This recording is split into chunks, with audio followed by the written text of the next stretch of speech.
to say this, but I'm just going to go ahead and say it. So for the longest, we've had this relationship where I don't know, it's been an emotional roller coaster. Like, you make me high, you make me low. I get happy when I'm around you. Sometimes I'm sad when I'm around you. You give me anxiety, right? It's just not, it's just not a healthy relationship. I just feel like we are not good for each other, and it's just not fun anymore. I mean, it's just not. It's not something that I look forward to. We're not good for each other. You bring my self-esteem down. You make me gain weight, make me lose.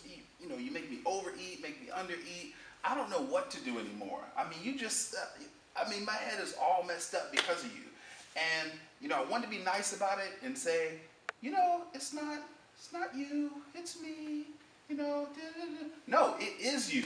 It is you. I mean, you're the source of why I feel like crap so much. You're the source of why I got this cortisol belly. Okay, it's your fault. And you know what? Like, it's time to end it. It's time to end it. This is it, right?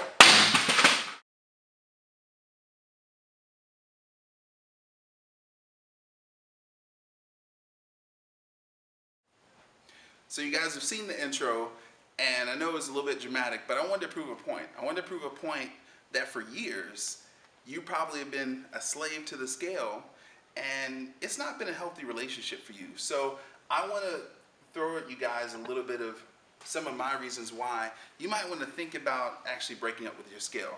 And you don't actually have to break up with it like break your scale, okay?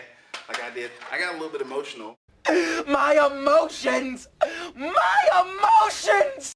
The amount of psychological stress that this thing can cause you, it might be worth it. And right now we're contemplating if we should actually have like a scale smashing day, like party. We're like break our scales. Like I remember when I was going to all boys Catholic school, for high school, and me and all my buddies, we got together, and on our last day of school, right after graduation, we all burned our ties and our uniforms, So it was like, hey, we're done with that. I don't know. It's a very liberating thing. But anyway, so let's get into this. So number one, the scale weight fluctuates wildly. All right. Now, normally we're looking at an average of about 5 pounds that scale weight can fluctuate for you. So when you think about it, I mean, everything from water levels to how much you've eaten already, I mean, you can get a good 5 pound difference there. Me personally, I've seen, throughout a day, I've seen that scale go up 8, 9 pounds. But of course, we're talking about someone who's, 250, 260 pounds. So it's going to be different for you if you're like 130 or 150, what have you. Then maybe it will just be that 5 pounds. But that fluctuation, we need to take that into the account and not always judge, a person by a number. Okay, so second thing, the scale raises your cortisol levels.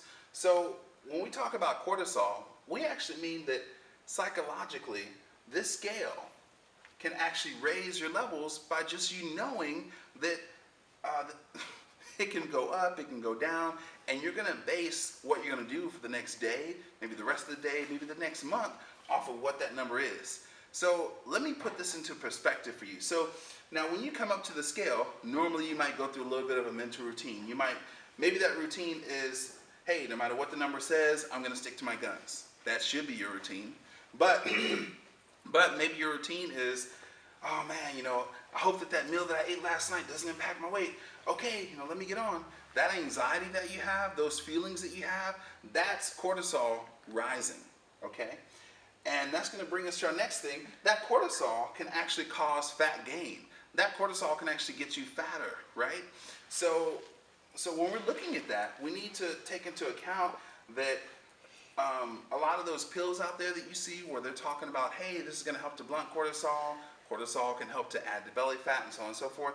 That's true, okay? Because when your body gets into stress situations, what it does is it actually helps to buffer and pad the internal organs, all right? Because it doesn't know if the stress that you have anxiety about, if it's about you possibly stepping on a scale and seeing a bad number, or if that tiger that's chasing after you is going to get you and start feasting on your flesh.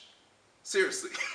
So the more that you get those interactions, the more that you get those psychological spikes, the more your body's going to try to protect you by saying, hey, you know what?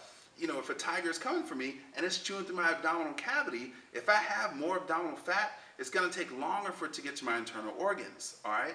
Once it gets to the liver, the kidneys, all that fun stuff, you're dead. So it's trying to save your life. So next thing is, it keeps you stuck on food when there are multiple other health factors at play. I mean, how many people are not concerned with, do they have healthy blood sugar? Is their cholesterol healthy? What's their LDL versus their HDL? How's your blood pressure? I mean, things like that are things that are going to be real factors that we need to be judging, calculating. Body fat percentage, right? Those are the things that we should be more concerned on. But instead, it's going to keep you fixated on food. How many calories am I eating? What types of calories am I eating? Am I eating in the morning? Am I eating at night? Am I eating 12 times a day? Am I eating 2 times a day?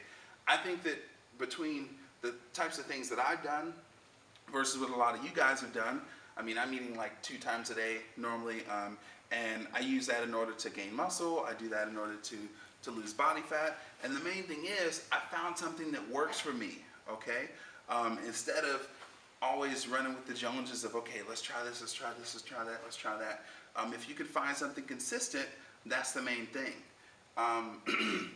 But we just want to make sure that we're focusing on real factors, okay, real things. Because you can be, let's say 105, like the gal who ended Biggest Loser last season, but she sure wasn't healthy, right? She was underweight, she was anorexic. That's not health. Okay, so in closing, the scale maintains control of your self-esteem, because you constantly have this thing that you're checking in on to see if that approves of who you are. And in reality, it psychologically takes hold of your entire self-esteem and makes it so that you focus on the negatives. Like maybe, maybe you gained a pound, or you only lost 1 pound and you thought that you were going to lose 3, versus focusing on the things that are going well in your life. Okay, versus focusing on the things that are positive. You're going to constantly be drawing things back around to that negative. Now, there's a reason why the first, 6-7 months that I opened up this facility, I didn't weigh people. I didn't make that a part of the practice. I didn't have a scale in the facility, because I knew the power, the negative power of this scale. Now, I brought it back just to appease a lot of people that really, really need to see that number. But I want to challenge you to, even if it's for 6 weeks, okay, break up with your scale. Take some time apart. Go on a break, okay, and really see how your life might change. See how much happier you might be with your whole health and fitness endeavors. All right, so I'm Robert with Forever Fit. I hope that this helped you out. I hope that you're encouraged to finally, pull that Band-Aid off, break up with your scale. All right, you'll probably be healthy at the end. Thank you. Okay, so one day you're here, one day you're there. It's so unfair. Sip it to my cup till it runneth over. Holy grail. I don't know. Look what it did to Tyson.